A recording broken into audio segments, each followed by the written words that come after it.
This is Democracy Now!, democracynow.org, The Quarantine Report. I'm Amy Goodman in New York, joined by my co-host, Nermeen Sheikh. Hi, Nermeen. Good morning, Amy, and welcome to our listeners and viewers around the country and around the world. As President Donald Trump continues to refuse to accept President-elect Joe Biden's victory in the 2020 presidential election, the White House has ordered agencies not to cooperate with Biden's presidential transition team. Joe Biden is not yet receiving daily intelligence briefings 5 days after he was declared the winner. At this point, after Trump's victory in 2016, Trump was receiving those daily briefings. The holdup hinges on the little-known to the public General Services Administration, which officially begins the transition and has refused to sign the paperwork to do so. Republican Senator James Lankford of Oklahoma said Wednesday he will intervene if Biden is not receiving the briefings by Friday. This comes as the State Department is refusing to pass on messages to Biden from world leaders, and Biden's transition team is coordinating Biden's calls without State Department support. Secretary of State Mike Pompeo has refused to acknowledge Biden's win and said there would be a smooth transition to a second Trump administration. Today, we'll get response to the historic U.S. election from around the world, from Brazil to South Africa, from Turkey to United Kingdom. First, we go to Brazil, where staunch Trump ally, President Jair Bolsonaro, has not acknowledged Biden's victory. On Tuesday, as Brazil's COVID death toll passed 162,000, second only to the United States, Bolsonaro again downplayed the virus and attacked concerned Brazilians using an offensive term for the LGBTQ community. Tudo agora é pandemia. Everything now is the pandemic. We have to put a stop to that. I'm sorry for all those who have died. I'm sorry. All of us are going to die one day. Everyone is going to die. You are going to die one day. There is no point in escaping from that, escaping from reality. We have to stop being a country of sissies. I'm giving the press a full plate. The word Bolsonaro actually used was far more derogatory than the one that we translated here. Well, for more, we're joined by Maria Luisa Mendonça. She is director of the Network for Social Justice and Human Rights in Brazil, a visiting scholar at the City University of New York Graduate Center. Maria Luisa, welcome back to Democracy Now! If you can talk about the significance of the Biden victory and the close relationship between Jair Bolsonaro and President Trump, what the ending of that alliance can mean, and what Jair Bolsonaro is doing right now in Brazil, especially when it comes to COVID. Yes, that was a very important victory for Brazilians, because the progressive movements in Brazil can also be inspired by this election here. It's important to remember that the result of this election in the U.S. is because of the work of grassroots movements here that elected Biden. And now Bolsonaro in Brazil is even more isolated. And I think that he also plays this game of fake nationalism when he defends that there should be no regulation, no environmental regulation, and the environmental destruction in the Amazon, in the Brazilian savanna, is increasing. But that is a fake nationalism, because that the fires and the destruction of the Amazon really benefits large multinational corporations, mining, agribusiness, financial corporations. So I think that it's important also for the social movements in the U.S. To make sure that Biden will have a different foreign policy in relation to Latin America, because we have to remember that Bolsonaro is actually a result of a parliamentary coup against President Dilma Rousseff in 2016 that opened the space for this far-right government. So I think the U.S. can play a much more positive role in Latin America, and we need to hold the administration accountable now. And I think, but in general, there is a global far-right movement that Bolsonaro and Trump are part of. And I think that the election here in the U.S., the result of the election, will have a positive impact, not just in the U.S., but in other parts of the world. And then in terms of the, yes. No, please go ahead.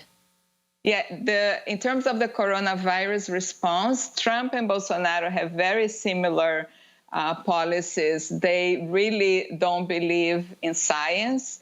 They don't promote any type of protection. They put the population at risk.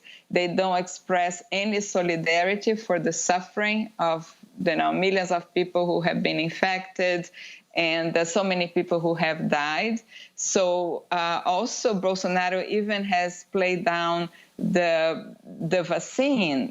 He is doing everything he can to postpone a vaccine in Brazil. And Brazil actually has a very good infrastructure for mass vaccination. Historically, the country always had very mass vaccination campaigns. And Bolsonaro is even trying to avoid that, the Brazilian science advance the implementation of the vaccine in Brazil. Maria Luisa, can you talk a little bit more about that? The fact that Bolsonaro has just rejected a vaccine that Brazilian scientists, it's a vaccine from China, but Brazilian scientists have also been working on that vaccine. Why did Bolsonaro do that? I mean, it doesn't make any sense for Bolsonaro to be opposed to these vaccines, given especially the death toll in Brazil, second only to the US. Over 160,000 people have died now of COVID.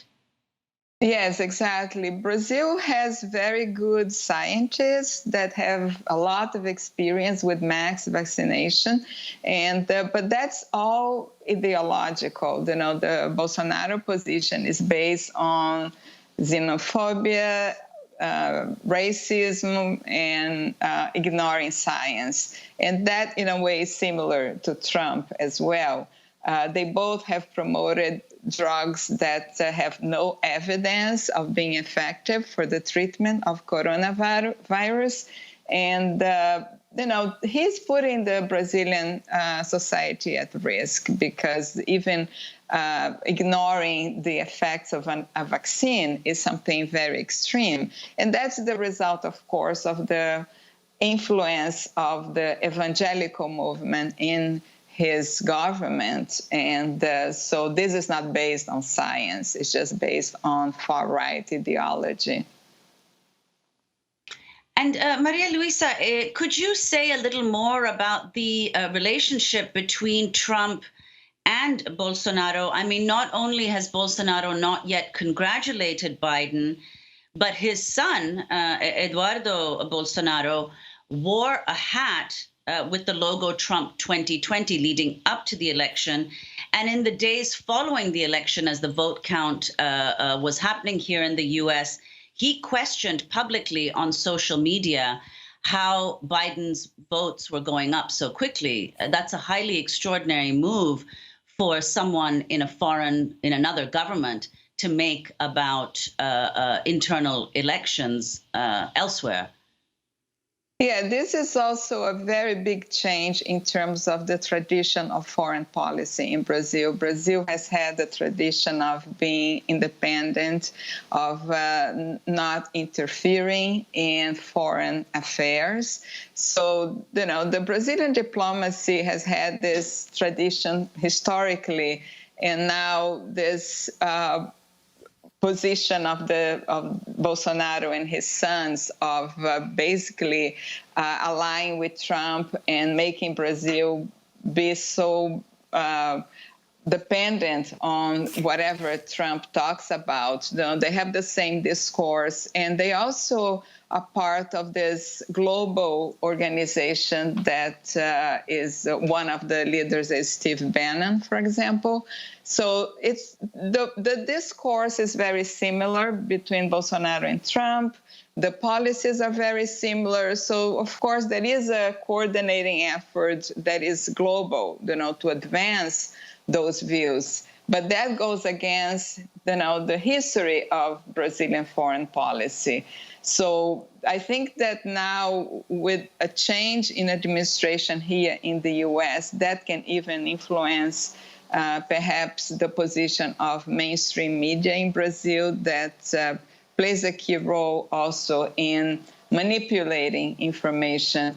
And so, I think hopefully the decision here, that whatever happens here will have with the Biden administration, and if Biden really has a different type of policy for Latin America, that will have an impact and would advance progressive forces. Very in Brazil quickly, as well. Maria Luisa, I wanted to play one more clip of the Brazilian president indirectly swiping at Joe Biden during an event on Tuesday.